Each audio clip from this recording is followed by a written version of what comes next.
All right, guys, well, welcome to session 11 of God's Storyline. We're coming close to the end. We only got one more after this. And so, if we go back to where we started at the very beginning, we said that God's Storyline was not a narrative to understand, but a drama in which to participate. And so, in order to know our part rightly, you have to have an accurate grasp of the drama, right? And so, we have been tracking that drama and trying to gain an accurate grasp of it for 10 sessions now. We've covered 10 sessions that have just tracked the storyline and the narrative of God all the way up until this point, where we find ourselves in Act 5 of our storyline, and it is now the point in the story where you and where our characters, we actually enter into the story. So we are in the age of the church. We looked at the early church and what it was designed to be, and now we fast forward to 2020, and here we are, and our character is entering the story. And so we ended last session with the question, why does the church exist, right? And we concluded the primary reason it existed had nothing to do with our selfish preferences and desires and music styles and the things that we like or don't like, and that rather it was all about God's desire to reach the world around us, right? You'll remember that the ecclesia, the word ecclesia, is a summoning or a calling together of God's people for God's purposes, right? It had its roots in military context where they would summon the troops together, where they would call them together for a military assembly. And the image that I wanted to put in your mind, at least for those of you who are Marvel Avenger fans, right, is the scene where Captain America says, assemble, right? Like that is, right, that's ecclesia, right? He's calling the troops together. He's gathering them for a common purpose and mission. And so the question I left you with at the end of the last session was simply to reflect on, am I part of God's true ecclesia, or am I just going through the motions of church somewhere, right? And I think the answer to that question is less about where you are going and more about your approach to and the way you view what exactly it is that God's called you into. And so again, are you just going through the motions of church? Are you playing religious games? Or are you actually part of this movement, this ecclesia, this gathering that God started way back with the early apostles? And so the question of today, the question of this session is simply, now that we have a picture of the church, the question is, how does my character fit in, right? Like very specifically to me as an individual, what does my character, what am I called to do? What is the role that I'm supposed to play? And why is it exactly that God has even chosen to include my character in this story at all, right? He didn't have to write my character in, but here I am. So what is it exactly that why did he write me in? Why am I part of this, right? These are the questions that we need to start answering on a kind of a macro level in this session. And so in order to do that, I want to start by going back to a passage we read last week. It's Matthew chapter 16. Matthew 16, verses 13 through 20, and this is where Jesus first introduces the idea of the church. So Matthew 16, starting in verse 13, we read this. When Jesus came to the region of Caesarea Philippi, he asked his disciples, "Who do people say the Son of Man is?" They replied, "Some say John the Baptist, others say Elijah, and still others, Jeremiah or one of the prophets." "But what about you?" he asked. "Who do you say I am?" Simon Peter answered, "You are the Messiah, the Son of the living God." Jesus replied, "Blessed are you, Simon, son of Jonah, for this was not revealed to you by flesh and blood, but by my Father in heaven. And I tell you that you are Peter, and on this rock I will build my church, and the gates of Hades will not overcome it. I will give you the keys of the kingdom of heaven. Whatever you bind on earth will be bound in heaven, and whatever you loose on earth will be loosed in heaven." Then he ordered his disciples not to tell anyone that he was the Messiah. So the last time we read this, the part we focused most on was just the idea of I will build my church, my ecclesia. It's the first time Jesus really launches this idea to us. But in the verse following that, it gives us a picture that it says, "I will give you the keys to the kingdom of heaven."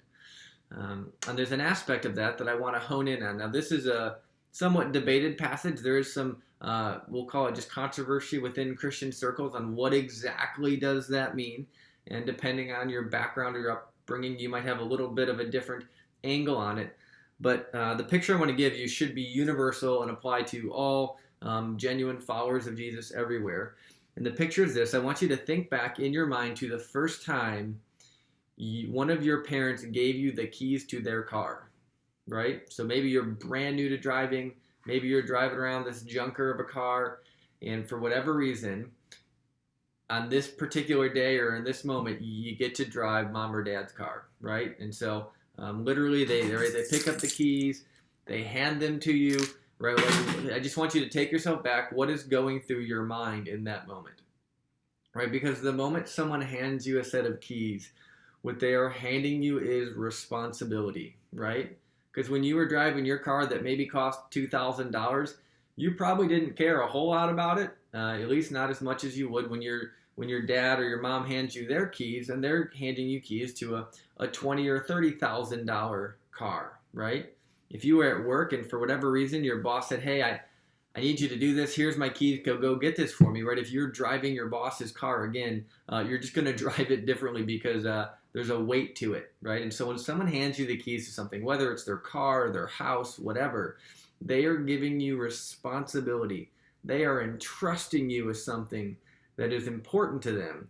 And it's important enough that it needs a key, right? It's not something that anyone has access to. It's something that requires a special key that only a very limited few get access to. So again, when Jesus says he is handing us the keys, man, he is giving us responsibility. He is entrusting us with something. And then, right, what we read is Jesus says, I'm going to give you the keys to the kingdom. And this church that he has, this grand church idea that he has, it doesn't actually launch until after he's gone. Right? So Jesus says, I'm going to entrust this to you. He leaves, he returns to heaven, and then the church is launched. So this church, this movement that he's starting, he's not actually like physically here anymore for. He's handing us the keys and he's saying, it is yours. Go do this thing. Now, God clearly doesn't need us for anything, right? There's nothing that God cannot accomplish without like, oh, I need Kevin's help for that. Like that would be ridiculous. He does not actually need my help for anything. But for whatever reason, he chooses to involve us and to use us and to actually entrust us and empower us with things. Now, I don't know why he does that. I'll be honest, if I was drawing up this game plan, I probably would not have done that, right? I know myself and I would say, I'm not sure you should give that to me. I think you should give that to somebody else, or you should just keep that for yourself, God. Why don't you stay? You just run that on your own. Like, I think that we're just going to mess it up, right? So I wouldn't have necessarily drawn it up this way, but this is what he does, right? He entrusts his church to his disciples, to his followers. And it's crazy to think about, but that's what he does. And as we look back on our storyline, right, this should not be a new idea to us, right? This is not the first time God has entrusted his people to be part of the solution, right? You go all the way back to Genesis 12 and Abraham, right? He was blessed. Why? To be a blessing. He was going to use him to bless all the nations around him. Fast forward to Exodus chapter 3 and the story of Moses, right? God says, I have seen the misery of my people. I'm going to come down and rescue them. So what does he do? He says, he looks at Moses and he says, now go. I'm sending you. Right. Again, I don't know why he's choosing to do it this way, but this is the pattern we see. God is choosing to solve his problems. He is choosing to involve us in the process of saving this world and redeeming this world around us. Now, ultimately, that is right. Jesus is the one who does that, but he's chosen to involve us in the process. And again, I don't know why, but it's just the pattern that we see in the scriptures.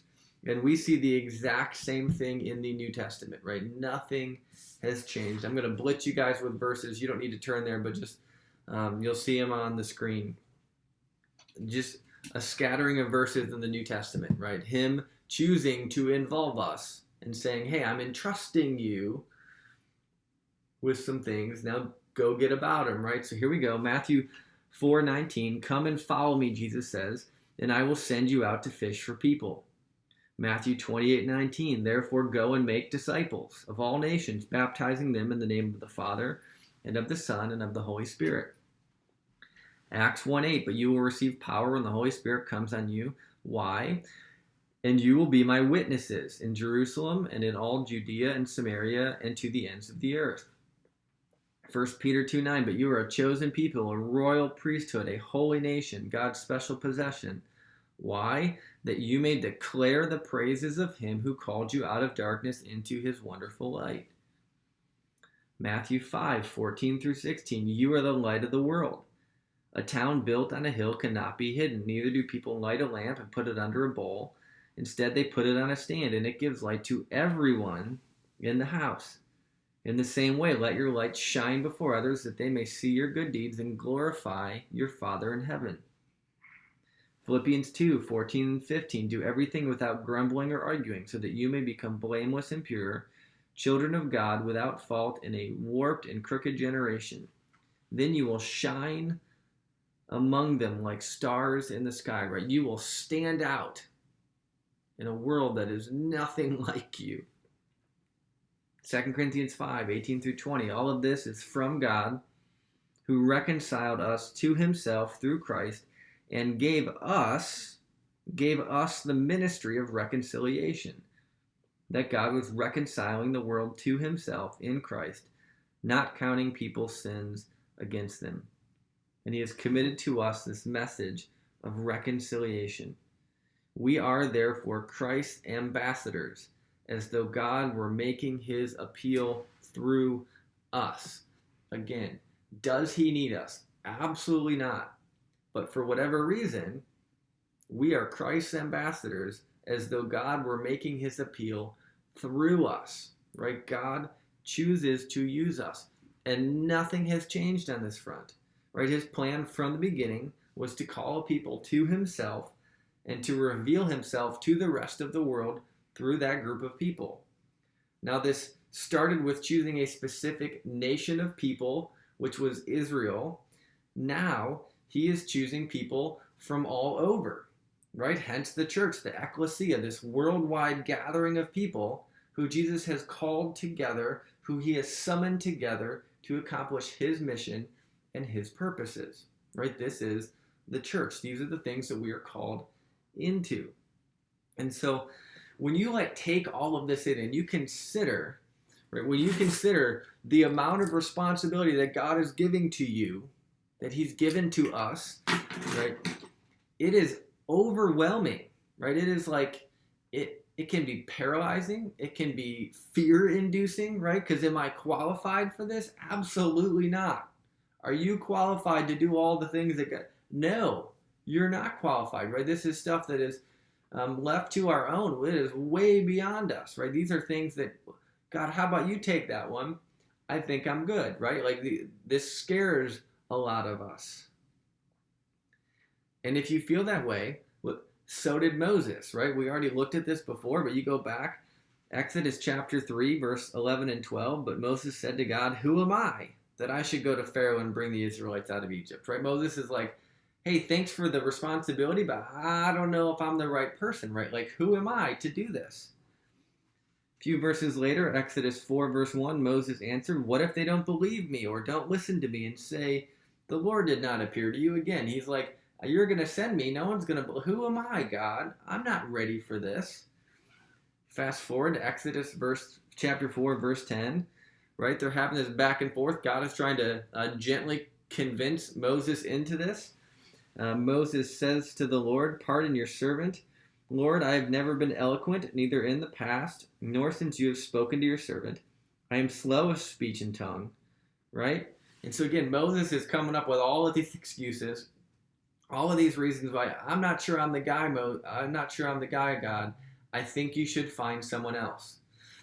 To which God responds, right? So he says, I'm slow of speech. I'm not the best speaker. I don't think you should choose me. Maybe you want someone else. God responds in verse 11. The Lord said to him, who gave human beings their mouths? Who makes them deaf or mute? Who gives them sight or makes them blind? Is it not I, the Lord? Right? And so God just like puts him in the place. He's like, stop making excuses. I am in control of your mouth. I got it. Now go, and I will help you speak and will teach you what to say. And Moses, and all of his spirituality and depth and maturity and the amazing leader that we know him to be, he responds in verse 13 and he says, but Moses says, pardon your servant, Lord. Please send somebody else, right? He is still freaked out. He's not sure he's the right guy. I don't want to do this. And God says, I don't really care. I've chosen you. Go get about the mission that I've called you to. We find the exact same thing in the New Testament, right? In the Great Commission that we normally think of as this awesome charge of the disciples that God's given them to go make disciples of all nations. Well, at the end of that, Jesus says, and surely I am with you always to the very ends of the age. And the reason he puts that in there is because he knows that they're freaked out right now, right? He just told them to go make disciples of not like this small group of, hey, see those 5 guys over there? Go just like, he said, go make disciples of all nations. They're thinking, are you sure you got the right people? They're nervous. And so he assures them, he reassures them by saying, listen, guys, I'm going to be with you. You are not alone in this.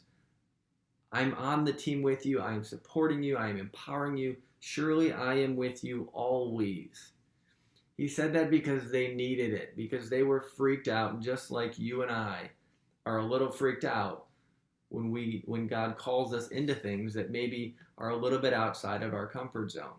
That's normal. We all feel that way. The disciples felt that way. Moses felt that way. Almost everyone I know feels that way. And yet, we're still called into these things. This is the reality of being a character in Act 5 of our play. And so what is it exactly that God is calling your specific character to do? Well, as I think about this, I kind of break it into 2 categories. And there's one half of this, which is like, this is every character in Act 5, right? If you're a character in Act 5, you are called to these things. And then there are other things that are very unique to your specific individual character, right? Because every one of us, we're all wired differently. We have different gifts and just different wirings and ways, upbringings and past and all these things that just make us unique, right? And so we're going to break this into 2 categories. This is here's everything that all characters in Act 5 are called to, and here's some things that are very unique to me. So, what's the same? Again, these are probably oversimplified categories, but for the sake of this, again, we're trying to zoom out, get big picture stuff, so I'm going to put this into 4 major categories. And again, if you want to add something, or I'm sure we could have a debate over that. But here's 4 major categories of what is the same for all characters living in Act 5. Number 1 is this. It is to worship God, right? There's just no getting around that. That is a theme throughout the entire storyline. If you are following God, one of your primary calls is to worship God. Honestly, if you're not following God, your primary call is to be worshiping God. And the scriptures say, whether you do that now or later, one day every knee will bow and tongue will confess that Jesus Christ is Lord, right? So we're all called to worship God, right? That one probably isn't too surprising for most of you. That's pretty straightforward, but I don't want to skip over that. Number 1 is worship God. Number 2 is personal holiness, right? Like just you as an individual are called to live out a life of holiness. Now this goes all the way back to the 4 falls and the ways in which we fell, right? We are called to live in right relationship to God, right relationship to our fellow man, right relationship to ourselves, and have a right relationship with the creation, the rest of the world in which God has given us to steward over and to live in and to enjoy. And so our personal holiness should hit all 4 of those different things. It's all of those things. It's the right way for me to live, to relate to God, to my fellow neighbor, to myself, to creation. Holiness covers all of those things.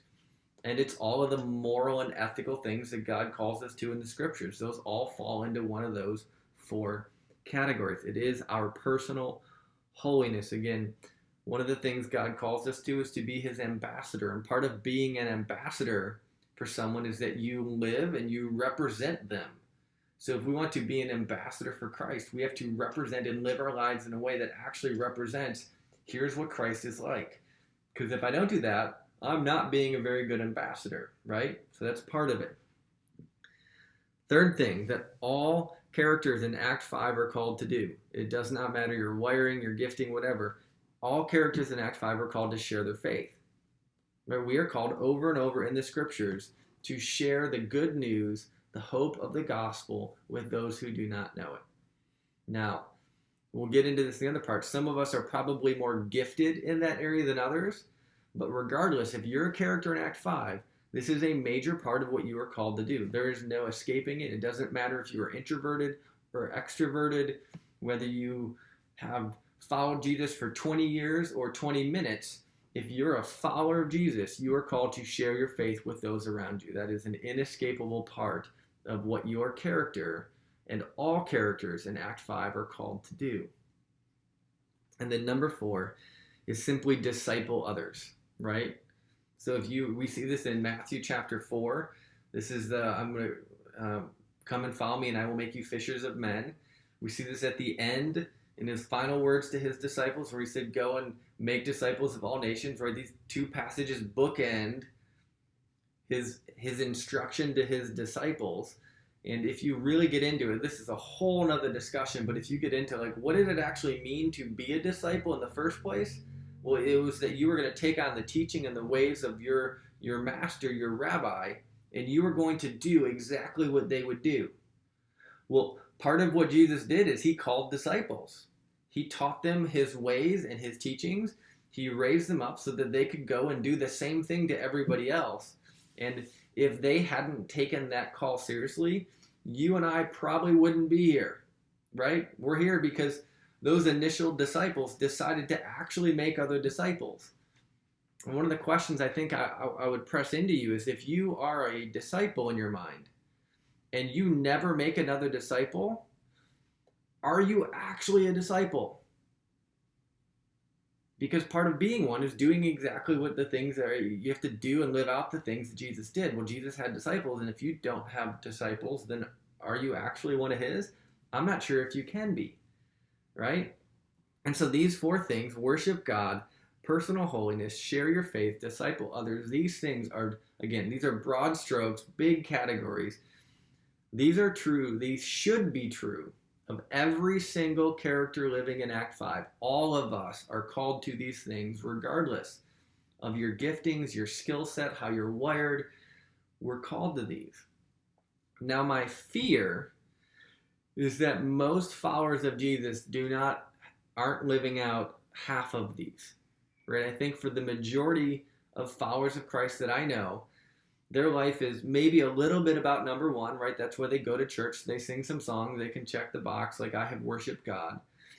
And number 2, their life is predominantly, for them, following Jesus, being a Christian is predominantly about personal holiness. It's, well, I just need to live a moral life, right? What does it mean to be a Christian? I want to be trying to be moral, and that's often a very shallow version of that, right? So if your life as a follower of Jesus is pretty much just about trying to not sin, you have a very, very shallow understanding of what God's called you to.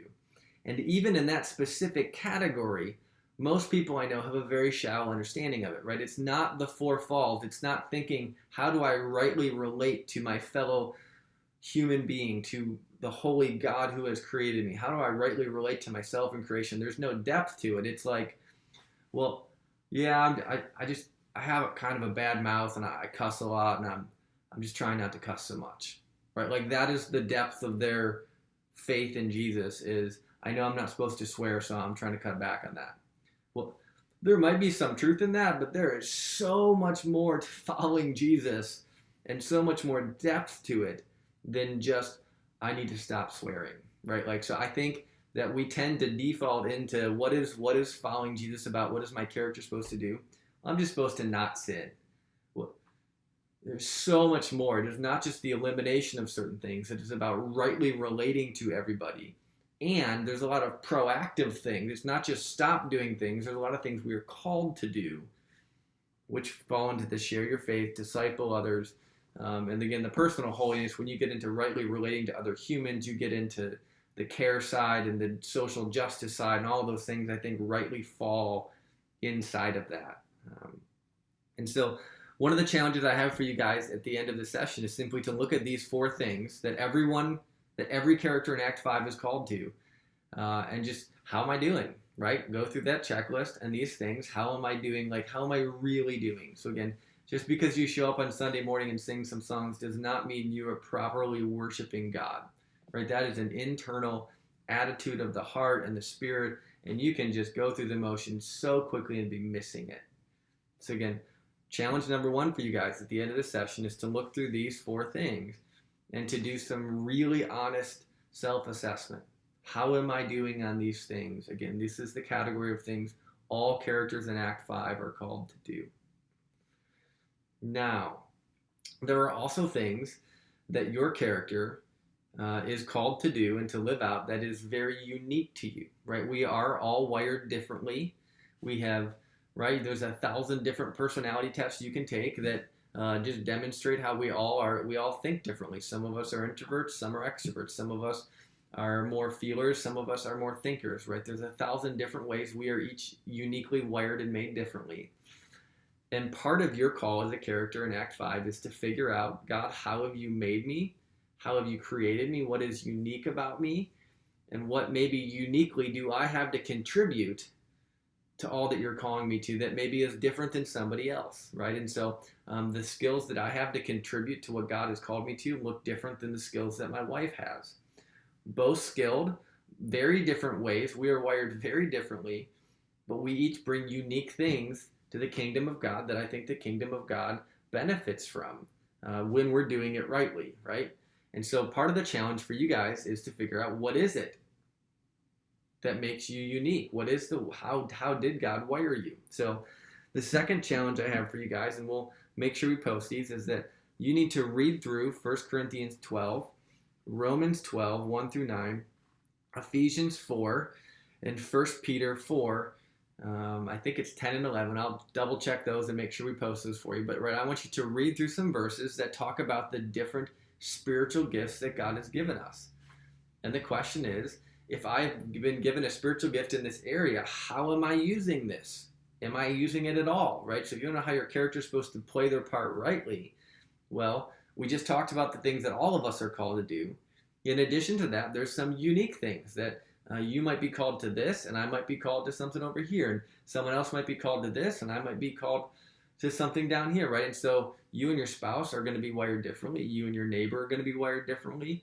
You and the person sitting in the chair next to you, if you're physically in a church service somewhere, you're going to be wired differently, and you get to figure out, how has God uniquely gifted me to contribute? And when you think of that, when you think of the unique gifts, again, I want you to think of applying those gifts in 2 different areas. One is obviously inside the church, right? God, how have you gifted me to serve this local expression, this body of believers in this particular city and time in history, right? So for me, that is my local way to, for all of us, this is our local body of church. Most of you guys are, right, you're a part of Western Reserve right now. Some of you watching, you might be part of a different church. What does it look like for you to live this out to your local expression of the church, your local body of believers? But it's not just internal, right? God gave us our gifts so that we could bless the world around us too. So what does it look like to use those skills, those gifts, the way God has uniquely wired you to bless the world around you as well, right? So there's 2 aspects to it, right? And so the question you ask yourself is, how do you see, again, your unique makeup? How do you see that playing itself out in your life right now, both in the church and in the world around you throughout the week, right? So if you take the unique thing about you and you say, I'm gifted with children, so I serve in the children's ministry at my church on Sunday morning at the 9:30 hour, right? Like, that's good. You are using it to serve your body of believers, but like, there's 168 hours in the week. What about the other 167? What are you doing with this gifting that God has given you? How are you blessing the world with that the rest of the week? Because it's not just about an hour on Sunday, right? God has called us to a holistic, entire life that glorifies Him. Our characters are not in this one little scene. They're part of the entire story. We are nonstop in this play. We don't like do a scene and then we get to go take a break. Like the play is ongoing. It does not have scenes that end and we just get to like go sit in the coffee room for a little bit. So again, what does this look like throughout the week? What are you doing with the talents and the resources that are unique to you that might be different than they are to somebody else? So again, your homework this week, right? You need to set aside some time. I would say at least 30 minutes. And I get that that's hard, right? Like I have small children in my house. I'm working often in the evenings because I'm trying to make up things because of everything that's going on in the world. It is hard to find time to set aside. But if you just watch this video and you spend zero time thinking about this, you will not get very much out of it, right? You'll probably feel convicted by something I said. You'll feel bad about it, and then you'll forget about it and you just go back to life as normal. So your challenge this week is to set aside some time, 30 minutes at least by yourself, and to really just think these things through, right? Put in some time to think through the 4 different categories in which all of our characters are supposed to be living out our faith. And then think through also the uniqueness of you and what are some unique ways in which that might be applied that God might be calling you to. And just spend some time thinking, God, how is my character doing, right? Given everything that I've learned in all of the sessions leading up to this, am I actually playing my part rightly? And again, rightly does not mean that it is a set, fixed, one way to do it script, right? So this is where the play analogy probably breaks down a little bit. You have not been given a script where you're just like blindly reciting lines and you have no say and you're just like living out this determined life. Like it's not that, right? At this point, this is more of an improv play where your character has been added because God thinks that you have something unique and special and important to add to this story. Like he wants you in it. He created you for a reason. But you are an improv actor who is free to do whatever you want to do. And the question is, what are you doing with it? Right? What are you doing with your role in this play? Are you rightly playing your part? Which means, is God honored by what you are doing? Right? Because he brought you in for a reason. Are you fulfilling that reason? Or are you just kind of fulfilling your own reason as you were in this play? Right? These are the things that we need to spend some time like genuinely thinking through.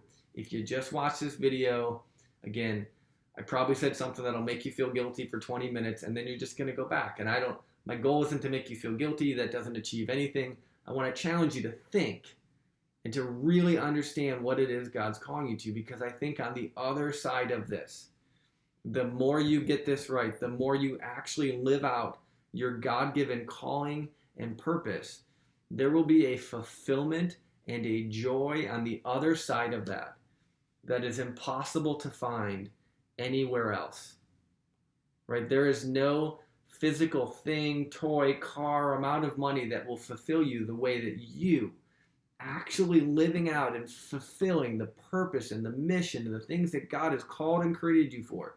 There is nothing that will be more fulfilling than if you can start to actually figure that out and start to live out that role. So that's your challenge this week.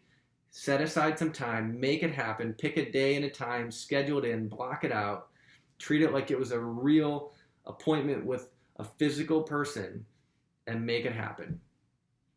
With that, that is the end of session 11, and we'll see you back here for the final session, session 12.